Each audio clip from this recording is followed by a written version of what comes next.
organization called Root to Rise that she does a lot of amazing stuff. She brings meditation and yoga into different rehabs and juvenile places, places where kids could use a little bit of that, you know what I mean?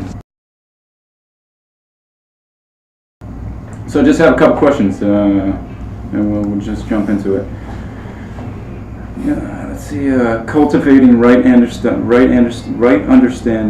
right thought, right action, etc. The Noble Eightfold Path is the way out of delusion, or opting out is the title of your book. So what or how would you say is the best way to transmit this to the beginner or the person so lost that it seems they can't hear outside of themselves at all? Well, that's a big question, but I'd certainly say that one of my chief motivating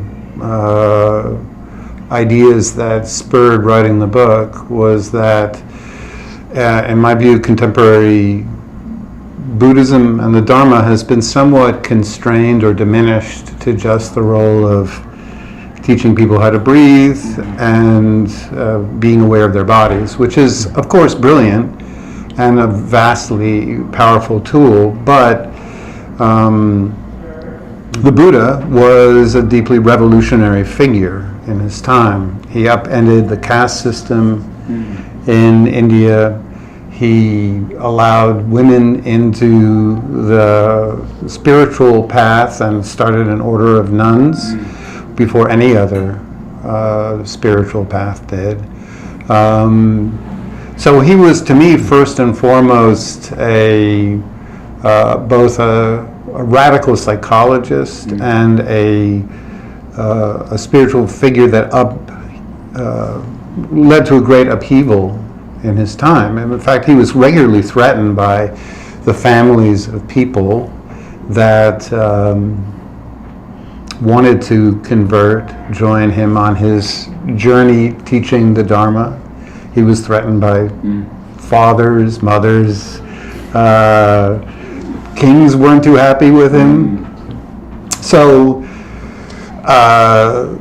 it's common to say to people when they're starting out, of course, start very slow, get a meditation practice, listen to guided meditations. But I would say the first and foremost is to connect with other spiritual practitioners. If you can only do one thing, don't even meditate first, just go to a spiritual center where other people are investigating where they're trying to find meaning in their lives and purpose, and connect, because the Buddha said that in one famous, the Iddhivutaka, that just being around other spiritual practitioners, you naturally gravitate. And we know that now.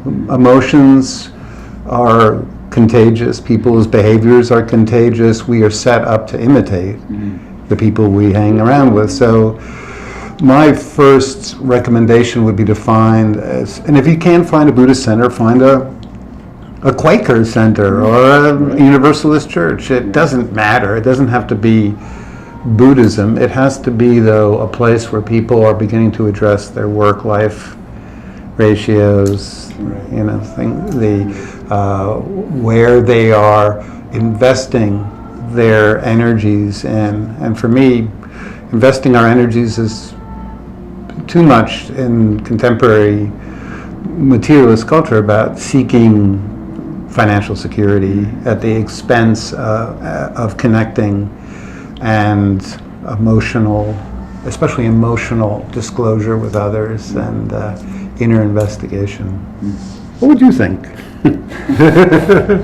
Well, to me, so much of it is about trusting that things are not working, and trusting your own wisdom that, wow, this is really not kosher. This is not working.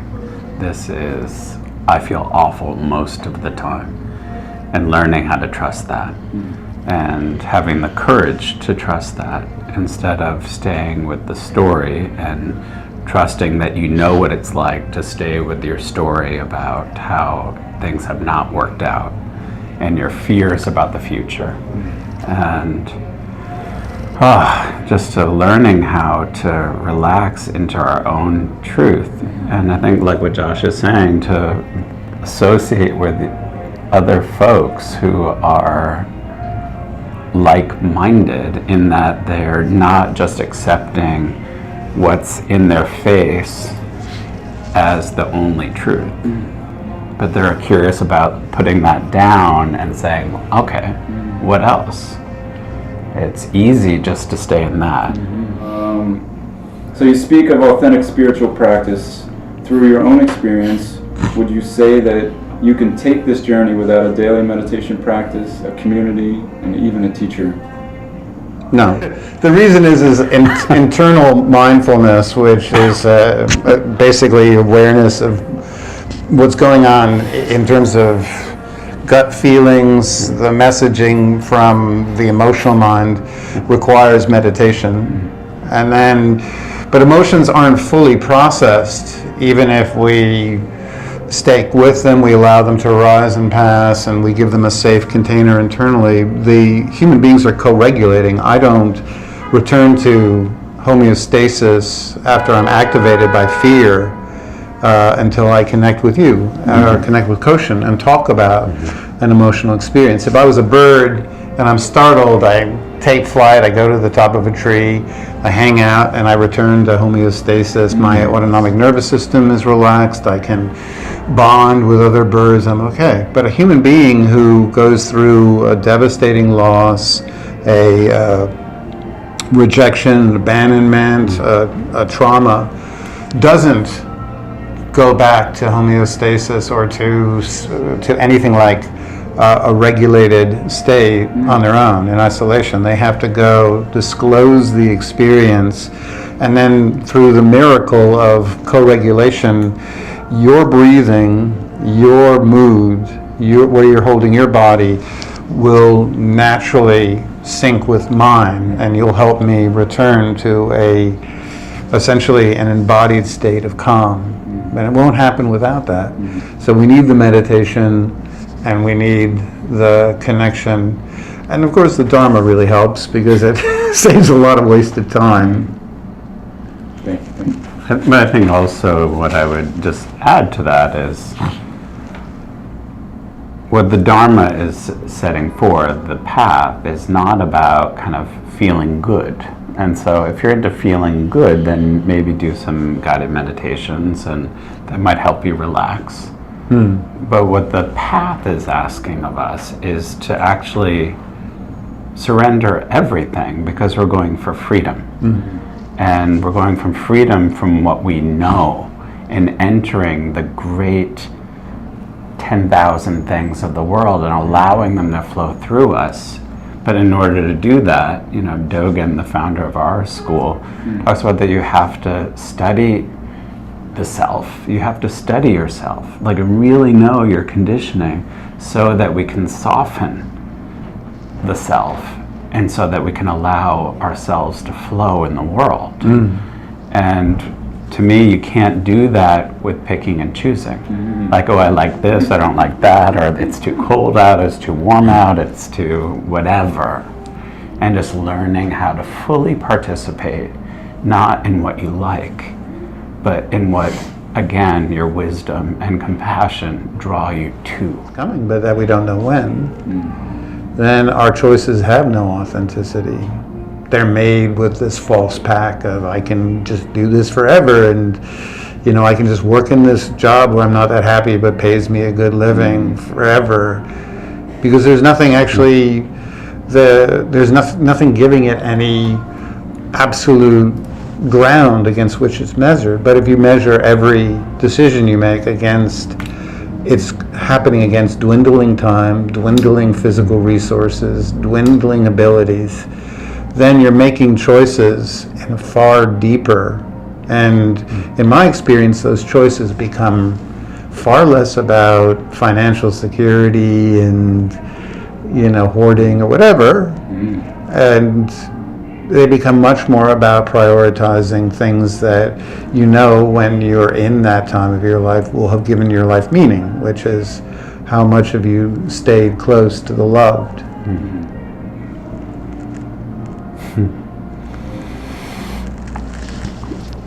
Time is always running out. And really all we have is how we use our time. A big part of my life is dedicated to taking care of dying people. And the messages are so clear. Like, you never hear anyone saying, like, I was so glad I was so busy my whole life that I never had time for the important things. You know, the messages are consistent from the edge. From the liminal space of the dying, the messages are, how did you love? Did the people that I love, did they know, really know? Did they really experience my love for them? And have I really resolved relationships? It's all relationship based. And so I think that it's just incredibly clear what our work is here, is how to actually be free so that we can be as loving as possible. And yes, we live in a culture, as Josh is saying, that we, 3 out of 4 people, whether you like it or not, will die in a hospital, mostly in ICU. And that's just the way it is at the moment. And we put old people into nursing homes. One nursing home that we have a partner with, before we came, there was a woman there who hadn't been visited or looked at for 7 years. And they're understaffed, and the staff are not valued often. And so, this is the state of affairs. And so, as Josh is saying, the proximity is important. So, I know a big work of our center is actually showing up there. How are you actually taking care of the elderly? How are you taking care of the sick? How are you participating with the dying? In Buddhism, as it's moved through the different countries, the only countries that it really stayed with is the places where the Buddhist communities were really taking good care of the dying. So like in India, the Indian Buddhism really didn't take traction because they actually didn't associate really with the lay people so much. And actually, so you don't really hear so much about, there's some, but just not very strong. So there was not a real connection to really the engagement. So one of the things about practice is also how are you serving? Or the wonderful Japanese Buddhist teacher Koba Daishi said, you can really measure the quality of someone's awakening by how they're serving in the world. How are they participating? Are they working with helping people get sober? Are they working, volunteering in a prison? Are they kind to the barista, or in the checkout in the grocery store? Are you engaged? Are you being caring? Are you serving the world? And so that's why very often I think we can get so contracted about my meditation practice and how am I doing, and then we just reinforce the modern pandemic that we live in right now of isolation, social isolation. Where a woman called us the other day, she's like a society person, and she has many friends and well-known, and actually she found that when she was ill that she had no one to call. And I feel like that is, just in our neighborhood in Chelsea, we just found out that through the census that there are, just 8 block radius, there are 17,000 elderly people living alone. Scary when you're frail to live alone, going to the hospital alone, not knowing if you'll ever go back to your apartment. So how are we taking care of our neighbors? How do we really participate? And so to me, the teaching of old age, sickness, and death is this is where we're all headed. That's the 3 things we can count on. So reliable. And so how do we participate in making it a more harmonious world for all of us? One thing I'd just like to touch on is, in many ways, the engagement, in my experience, is a different kind of engagement than we have in the rest of our lives when we're working with someone who's either in a great state of distress through my counseling work, when I've done hospice, certainly in all of Koshin's work. There's a tendency in our culture to encourage trying to cheer people up, trying to distract them, trying to divert attention. And so much of the work of engagement or showing up is actually just bearing witness. It's not, what people deeply need is not words or nice bombs or, Hallmark sentiments or I'm sure you'll be okay, you're made of sturdy stuff, Grandpa, What really people desperately want to combat this loneliness, which we both focus so much on our teaching, is people desperately need the sense of being seen. That's the first need we have as infants, and it's the last need we have as we leave, the desire to be seen in the eyes of another. I hear that all the time. I just want to come to a resolution in my life. It's like I don't actually even believe in resolution. If we really believe in constant change, where's the resolution? My last question, one of my favorite writers is Alan Watts. He's one of, and because he really makes me wonder about what the hell he's writing about, in so many pieces. But one of my favorite quotes from him is this: "The part of ourself that wants to change ourself is the very one that needs to be changed, but it is as inaccessible as the needle to the prick of its own point." And he's kind of talking, to me, what I hear from that is talking in that same thing, that complete unknowing, And it's almost in the sense that it's more about this pure acceptance of exactly who I am, exactly who we are, exactly what we are, and uncovering that, rather than changing who I think I want to be, And so it led me to really thinking, can this whole thing of life be be more about awareness of who we truly are at this moment than actually trying to change ourselves? Can the change just be the byproduct of our own reality, good, bad, and the ugly? Well, I would say clearly that the paradox of so much healing is that it comes from letting go of the striving to become something else, someone else better. That striving is what keeps us not only on the sort of frantic, busy, hedonic treadmill, and keeps us tracked into the belief there's something wrong with me, there's something broken about me. So I think that the paradox is that it starts first with accepting our experience fully. What is my experience right now? Which is more than that part of the self that Watts is referring to. That's the thinking, planning. I've got to get from here to there. My life will start when I get a diploma, or I get married, or when I get kids, or when I get rid of the kids. My life always starts somewhere down there. Yes. And it's when we, obviously, the Buddha called that bhavatana, which is, craving based on being, trying to become something better, different. It's a form of craving. It's as bad as craving, the idea that the next iPad will be the thing that gives my life value. The idea that in the future, when I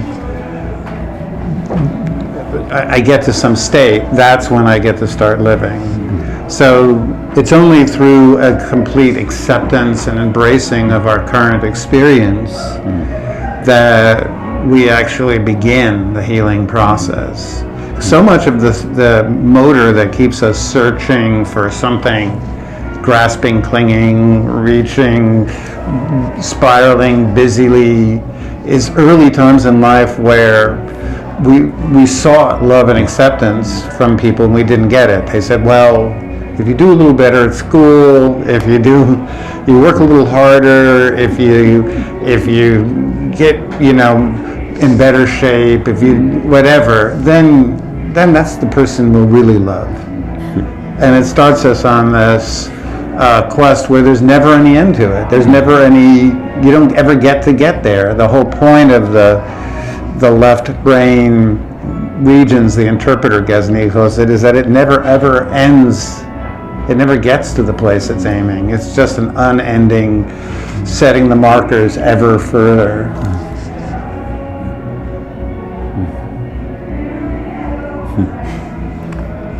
It's just amazing that we think it's not now. That's true. It's so startling that we think when it's really cold out that that's not quite right. It's like we're Goldilocks all the time. I mean, we're so fundamentally crazy. And the more we can just say, like, yeah, I'm crazy, you're crazy, we're crazy. And like, we actually have a little crazy.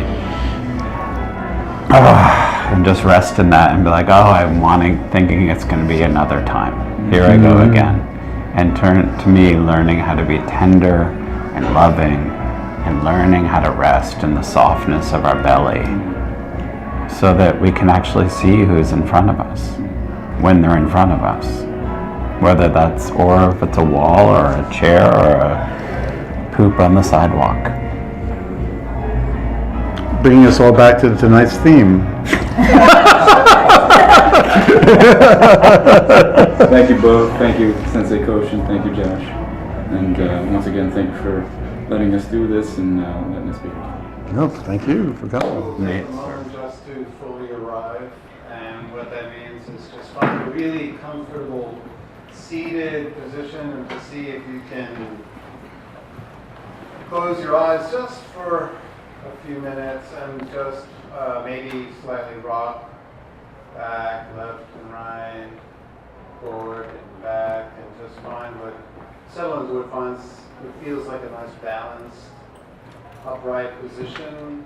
If your head's in line with your shoulders and your shoulders are in line with your hips, then that's probably a good sign that with alignment there's balance. Where there's balance, we don't have to use muscles or effort to really sit. And just come to a place where you've arrived at a destination which you've been longing to reach. That feeling of having traveled a great distance, having gotten off of a plane onto a transport, and then being finally deposited at one's remote, beautiful vista, so much to take in. So you put down the heavy bags, you find a comfortable chair, there's no longer anything to do, nothing to worry about, nothing, nowhere to go, and no one you have to please. Trying to develop a different kind of mindful awareness, which is where we are aware of what's going on, not only in the world around us and of our cognitive thoughts, but also an awareness of the rich landscape of the body, which is how we receive so much wisdom. When you're ready, you look around.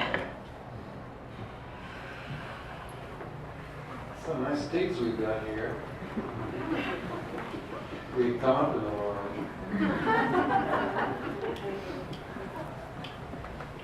Koshin from his juvenile detention center. Me from my rehabs and detoxes.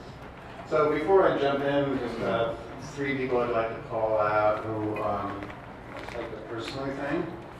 The first is my sis, Natasha, who has somehow managed to withstand many, many years of watching my journey from alcoholic drug addict to whatever it is I do now. As soon as I figure that out, I'll let you know.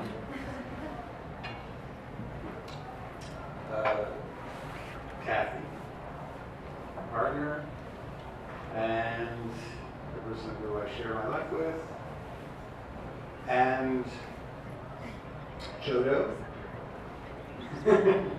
Jodo, who is not only the partner of my friend, my husband. I was using the word partner, but okay. Husband, but actually at really very much the start of this journey that I've been on from alcoholic and depressed, miserable figure to 25 years later being a sober Buddhist, Dharma teacher, spiritual counselor. Jodo was there and was in many ways gave me the reparative emotional experience to help me address some of the early issues that the early emotional wounds growing up in an alcoholic family. To have a safe male figure in my life was pretty much a new thing, so I'm eternally grateful. So the book is, I'm going to just give a brief overview, and I'm going to then lead it into a conversation. One of the main themes is that I started to write it because I felt that the Dharma and Buddhism had wound up in a pretty diminished state in these times where, while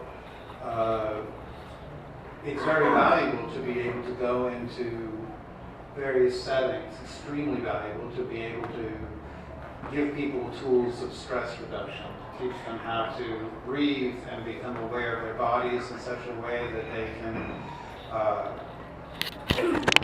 greet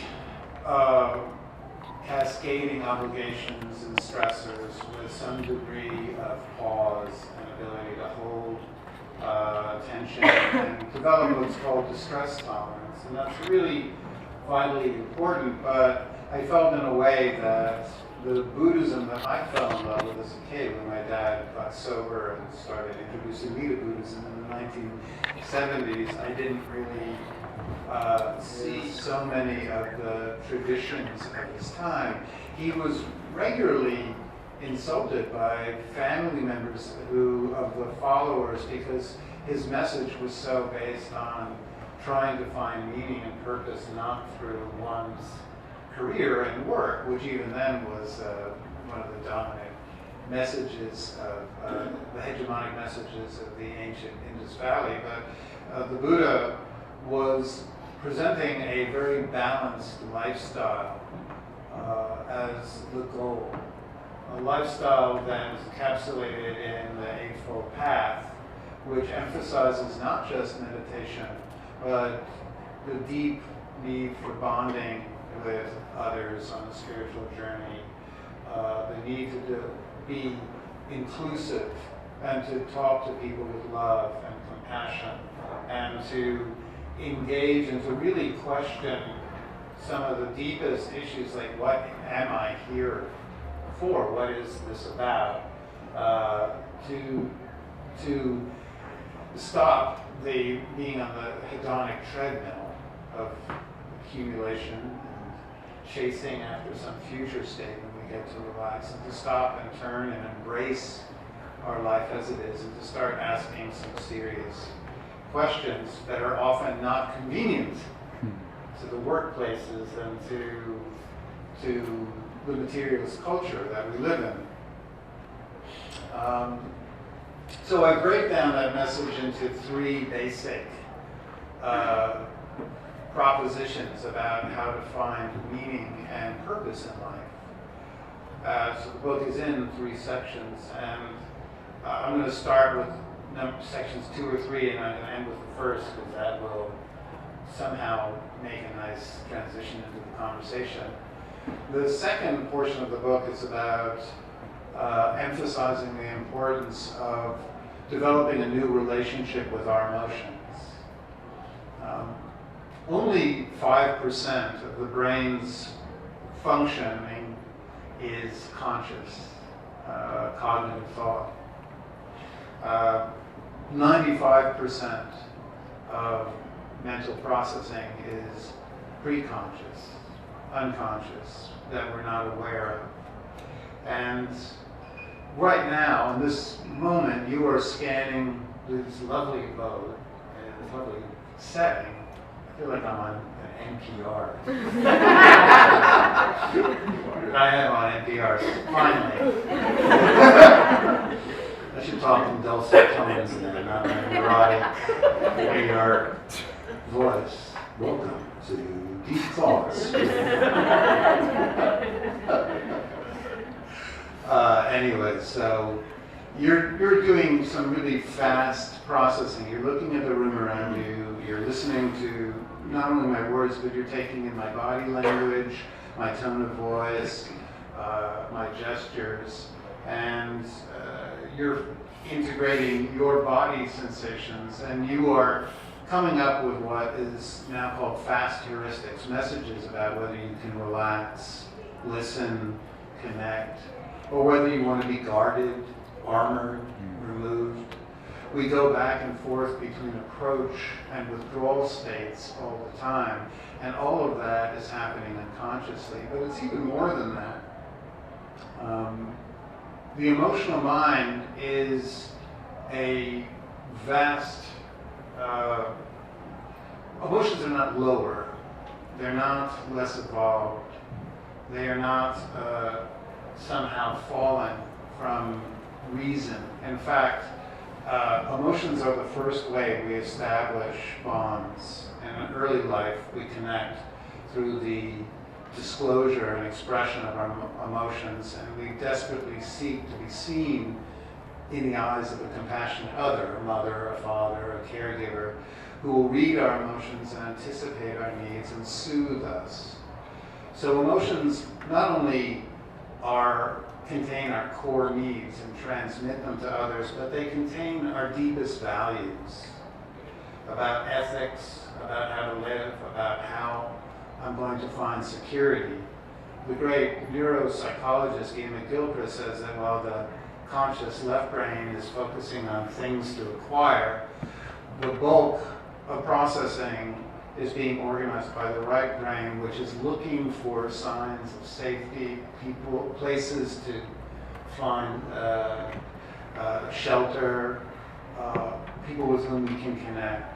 And all of those messages that are vital for our happiness and our well-being and our purpose are transmitted to us not by inner chatter, not by thought, but actually through the body, through our somatic states, through the way we breathe, through the way we, our attentional states. These rapid valuations are giving us messages about how lonely or whether we're being abused or mistreated. One of the most wonderful things I've seen amongst many in the Me Too movement has been the encouragement of people to get angry. Anger is not a problem in the spiritual life. Anger is a message that tells us enough's enough, it's time to set boundaries, it's time to confront injustice. The problem is not anger, the problem is resentment. We live in the story of who we hate and why we hate them. But the feeling of anger is a vital message. The feeling of loneliness is a message saying that we need to connect. The feeling of sadness is a message saying we need to process loss.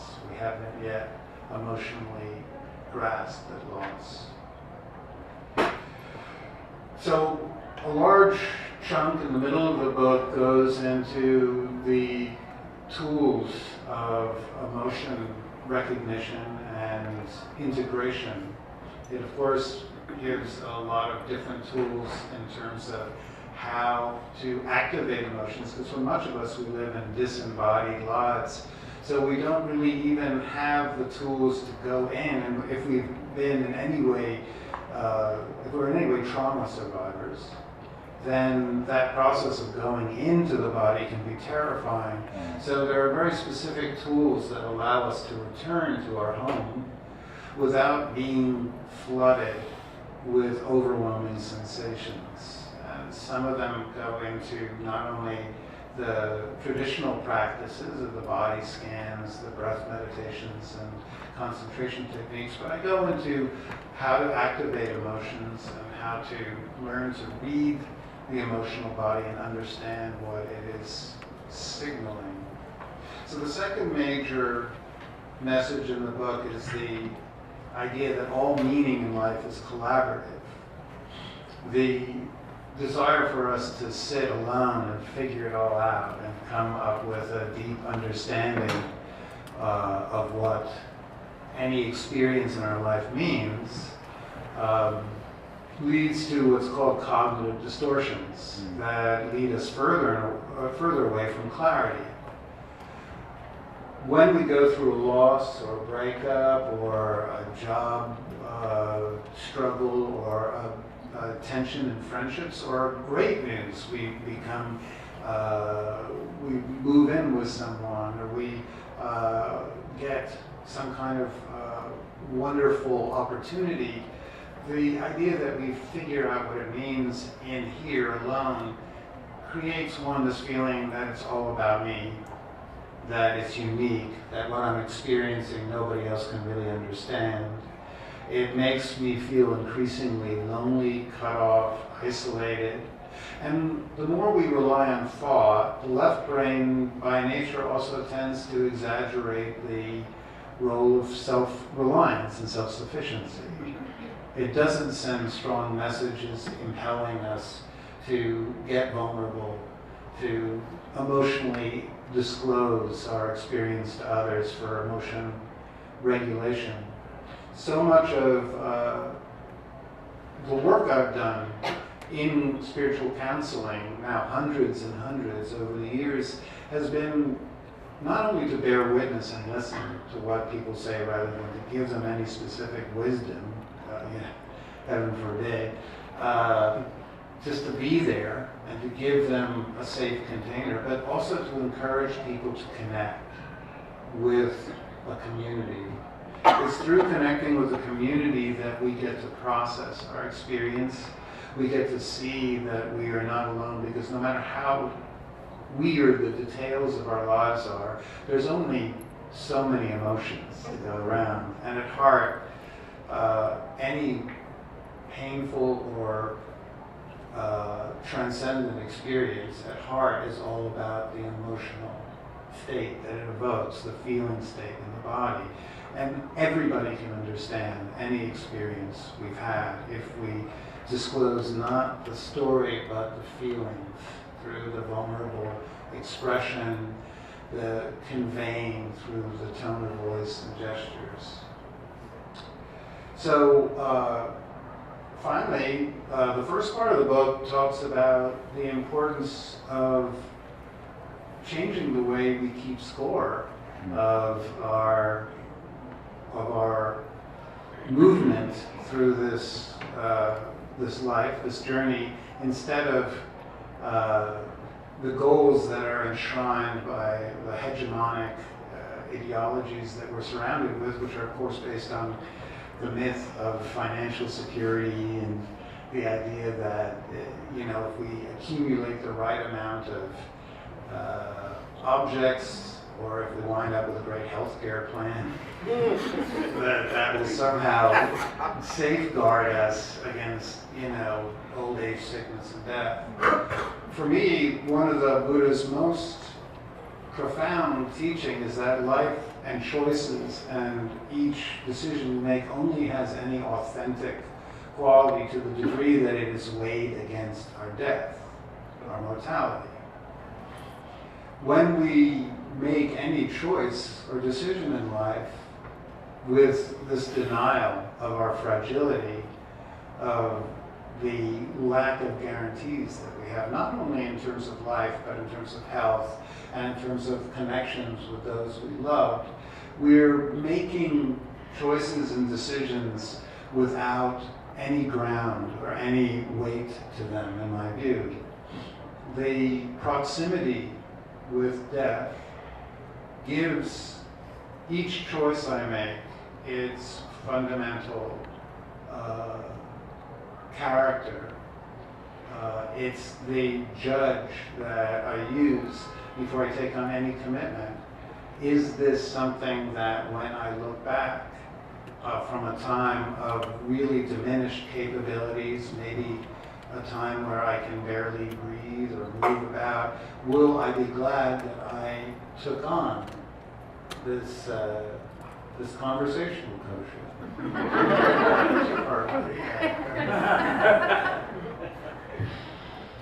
Perhaps.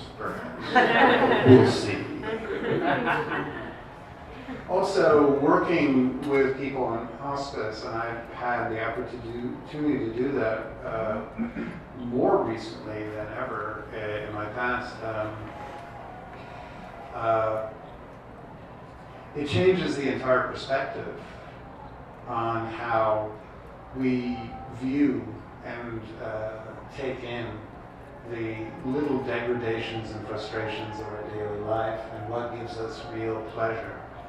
When I was working with my friend Jim, who passed 2 years ago, every time I left, I had this immediate lightness of being. It's hard to describe.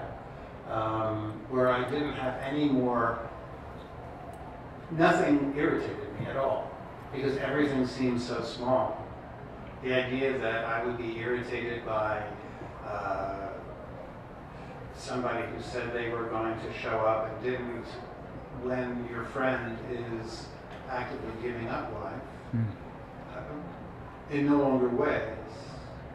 It also, that proximity with death teaches us a new way of being with each other.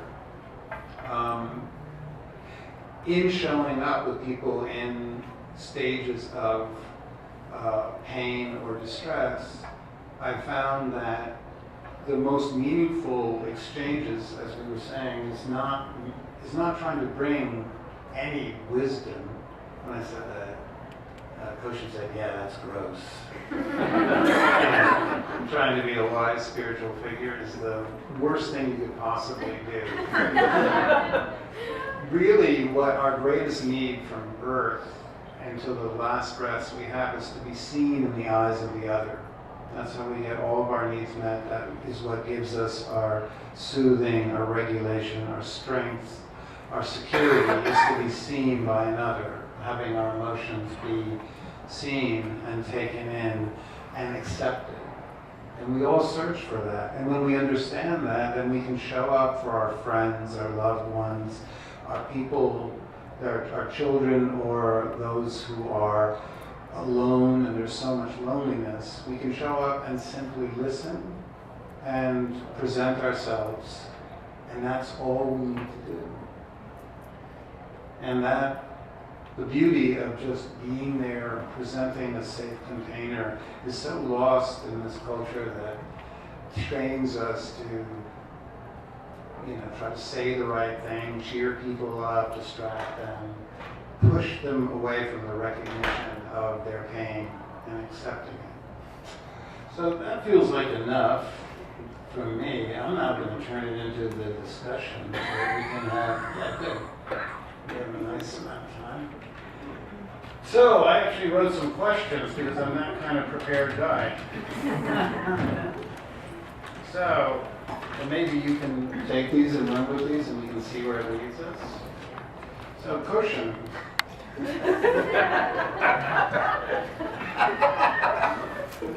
In your work as both chaplain and therapist, how do you stay with some of the most painful experiences in life? Fear, confusion,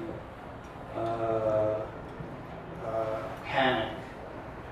denial without either one withdrawing, pulling away, or without feeling, the need to cheer someone up? How do you stay patient and present in the face of anguish?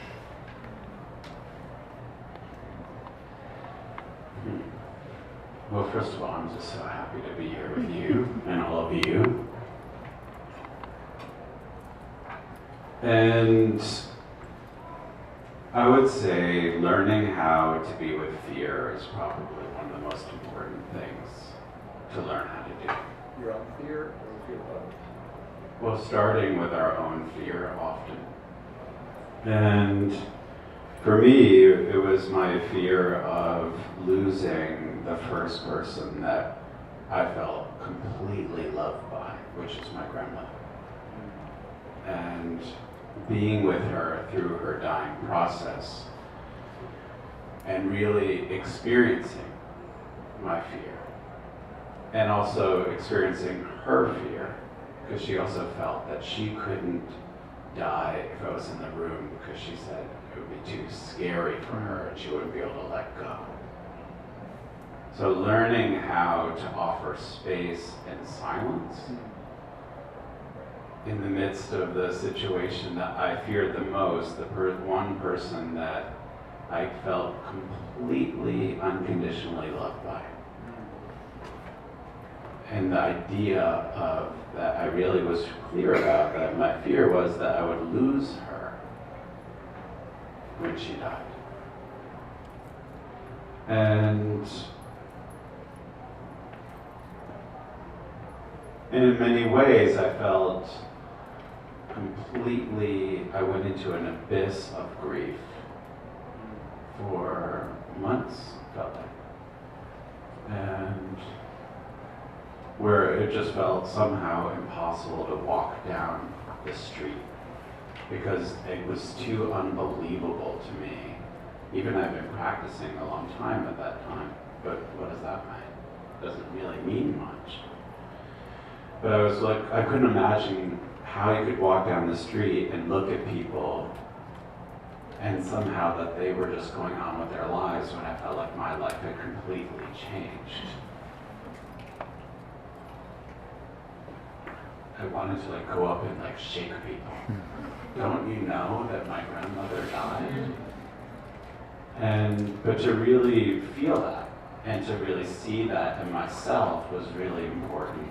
And sitting with those feelings and really getting to know those feelings. And it really became clear to me that the only thing that made sense anymore was to care for people. And so Chodra and I both started training as chaplains at that time and learning how to sit who are most vulnerable. And when I started, I know it's gross when I mention gross because I started and I was wearing these robes and I thought that I was a very spiritual person and I was going to be really helpful to people. I remember walking down the hospital hallway and feeling like, oh, I'm going to bring compassion to people, and isn't that so wonderful? And actually, they're kind of lucky. I was such a jerk. And, room after room of being with people where really that didn't make any sense. We walk into these rooms and have this hi, I'm the compassionate rainbow man, and nobody's interested really. And I realized that also that need of mine was making people work for me, to serve me. And I think to me the beauty is learning how to serve the world. And so much of our work has really been centered around these three inextricably linked aspects of practice, which is what the New York Zen Center is about, of study, really studying texts and learning how to learn how to be a caregiver, and really having a serious practice in a community with a teacher, and to care for people. Yeah, so to learning to meet fear And stillness, to me, only happens when we're willing to really be intimate with our own fear. And realize that fear is just part of the world, and that my fear is actually nothing special. I'm the only one who makes it a big deal. And that's how I separate from you and from you. How about you? In terms of being with people in distress, a large part of the work for me is to, so much of our lives we train the mind to be either, there's three areas we can be present with. We can be aware of the world around us, which is called exteroception, our thinking, cognition, with the body, internal state, interoception. And we live in a very disembodied culture where we're constantly looking for import on our, the most important things in our life on our laptop or, smartphone screens. And over the course of one's adult life, we begin to find our embodied state to be more and more inconvenient. And it's understandable as children, the somatic experience is so profoundly unregulated. A child that's hungry or tired or lonely feels those somatic, those physiological states as overwhelming, and it's terrifying. So the child loves it when thought starts developing and it can escape into thinking. But I've found that not only is it a cornerstone of any spiritual growth to become embodied, but when I'm working with people, I'm, instead of, 50% on them and then 50% planning what I'm going to say, which is the way we were kind of used to engaging, I'm about 5% with any thought, and I'm trying to balance, being empathetic in my face, feeling the emotions arising, but very often in the body, breathing, softening the belly, relaxing the shoulders, opening up the chest, because I can be and empathize with someone, yet at the same time, if I don't want to get pulled into the water with them if I'm in a raft. I can't lift them. I can't regulate them if my body becomes stressed up and tense, and then I'm breathing rapidly, and then I'm in their stress. So for me, being with people who are really working through some painful material, the work is staying, I can listen to everything you're saying and still know if my belly is getting tight or relaxed, or if my breath is long on the exhalations or it's becoming shallow and short. That's pretty much my fundamental tool. I just sort of remember this one time where I was in the ICU and I grew up as a Jewish, Buddhist person, like most, and like me, so most of us up here, and a lot of people in this circle. But I was in this ICU and there's this woman howling in pain, and they couldn't find medication that would help her. And to sit with her was terrifying. And no one wanted to sit with her, and so being willing to actually just sit with her and actually allow her hand to rest on my hand. And then she started to call out to Jesus and just chanting his name, basically. And I said, "Does that feel good?" And she said, "Oh, yes." And she said, "Will you call out to him with me?" And I said, I felt like the ghosts of my grandparents. Had this moment of contraction. And then I was like, of course, like how do you just, right, Jesus. And we just sat there really calling to Jesus. And it was something I would never have imagined myself doing. But if I didn't have a practice and really appreciating how to drop down like you were saying, into the softness, and realize it's not about me, it's not about the ghosts of my grandparents, it's not about the story, it's about being in the here and now and what serves. And it was actually incredibly beautiful. And after about an hour of rocking, her pain eased. And I felt like what happened is we don't really ever know. But there was something about the willingness to accompany someone into what's healing for them. So my next question is, Buddha presented us with 4 divine abodes, brahmaviharas. The first 3 about relating to others and to our own pain and our own joy with a kind of greeting that's very accepting. Metta is the first, where we just greet without any resistance whatever we encounter. We turn towards it, we open to it. And then karuna is compassion, being identifying, empathizing with someone's pain, our own pain, from a place of, I know what this is like. I'm not different. I can be with you in this. And mudita is appreciating other people's success without being threatened or envious. Seeing other people are joyful when we're not, and being willing to empathize and connect with that, even though we might be in a place of loneliness or disappointment. But the fourth is interesting. It's sort of the counterbalance. Upekkha is essentially knowing when to stop, to let go, knowing when there's only so much we can do, and we have to let go, and we have to allow someone else to live with the karmic repercussions of their actions, if we believe that, but to live in their life knowing that we can't ultimately be the one that lifts someone out of their suffering.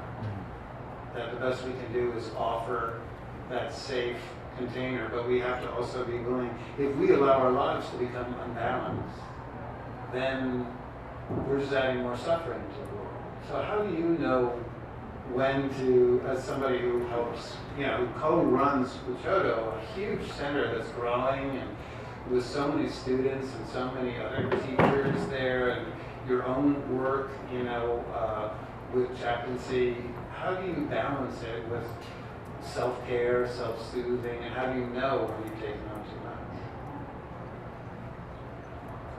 I'm really not into self-care. So.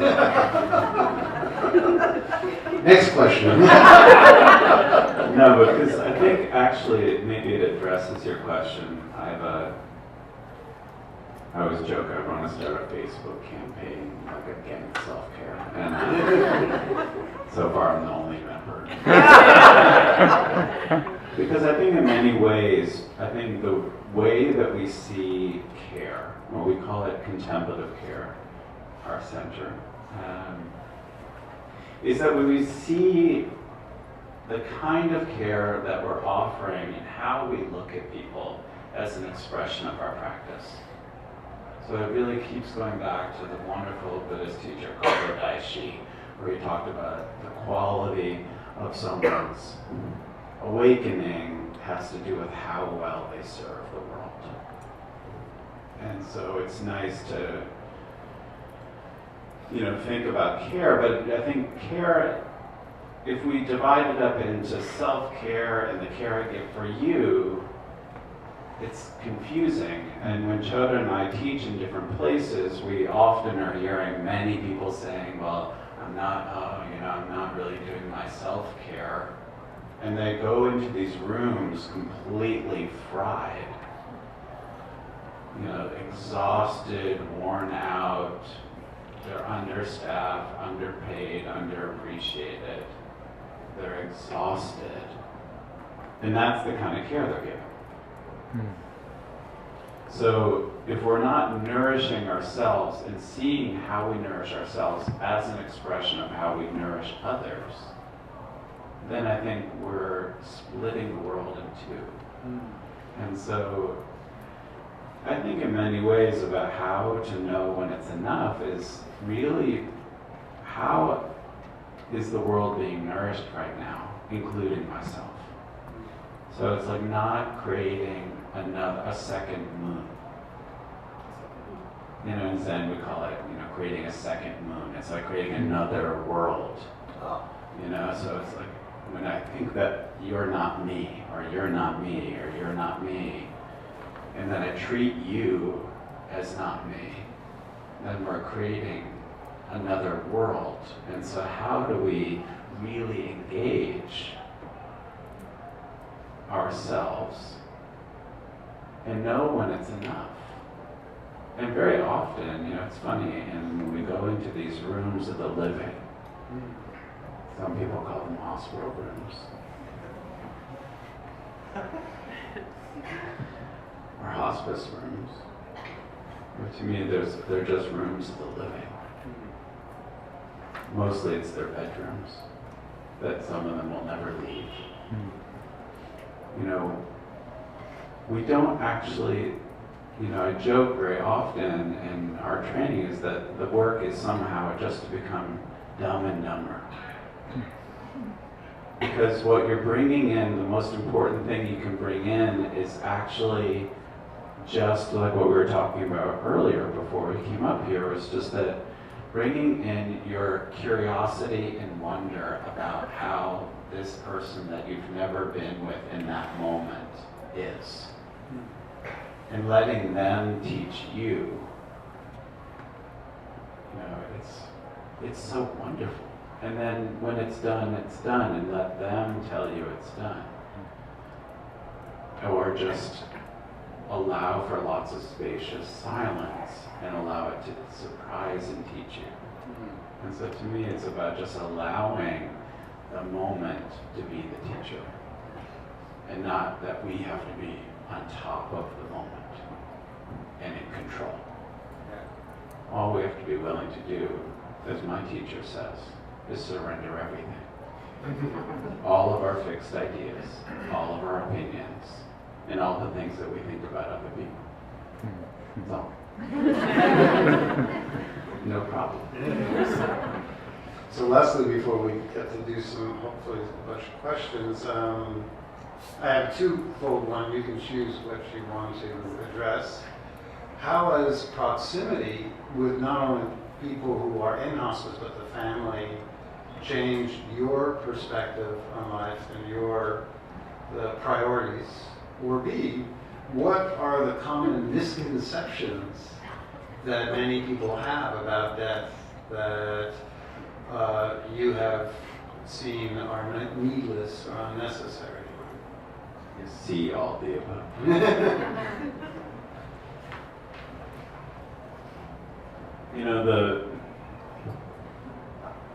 The messages are from the Buddhist teachings. The beginning of the teachings are that, the Buddha was trapped in being controlled by his parents, as maybe they were trying to be good parents, and keeping him in a cloistered way, and then eventually got curious about the world. Maybe like what happens when we put our smartphones down, and you're like, oh my God, there's a world.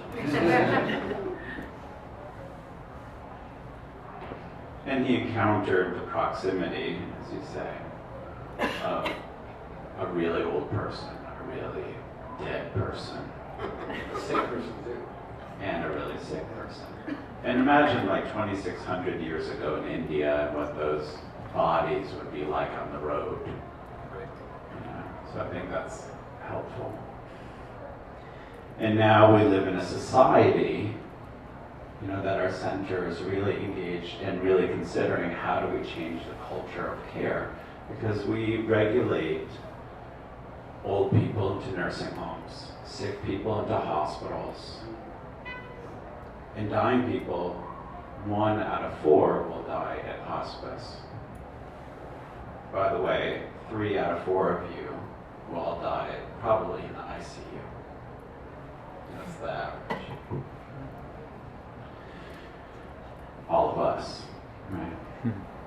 So the proximity is incredibly important. You know, I think that the Buddhist teachings and many practitioners do, I did myself, like many meditations around death and considering it and talking about it, which is great, important as a beginning. But to me, the beauty is actually, and the, you know, where the rubber hits the road for me is actually really sitting with someone who is isolated. You know, one nursing home, we were just talking about this, that this one woman who was in the nursing home where we had some of our community visiting people, this woman couldn't believe that somebody came into her room and was looking at her. She said, you know, I don't think somebody's looked at me in 7 years. And people are coming in and doing things to me all day. But no one looks me in the eye. And so how important, if we want to have an engaged practice, how are we serving the world? How do each of us participate in our neighborhoods, with our baristas, you know, wherever we are. And so the proximity continually teaches me that every encounter is precious. Because we can guarantee that you are going to get older by the moment. Like every moment, like since we've been here, you're like that much closer to your death. And we laugh, right? It doesn't really mean that like an hour has gone by. And actually you're an hour closer to the moment of your death. And actually there's like that beautiful Merwin poem, W.S. Merwin, where he talks about, you know, that every moment you're passing this very specific day and this very specific time where you will die in a very specific place with a very specific quality of light. And like, that's totally gonna happen. And so like what you were saying is like, what are you gonna do with your life? How do you want to spend the time? How are you making decisions? Because the messages from the edge are never about like, I'm so glad I was too busy to spend time with friends. And I'm so glad I spent hours on Facebook liking things or concerned that no one liked my thing or whatever it is. What's most important?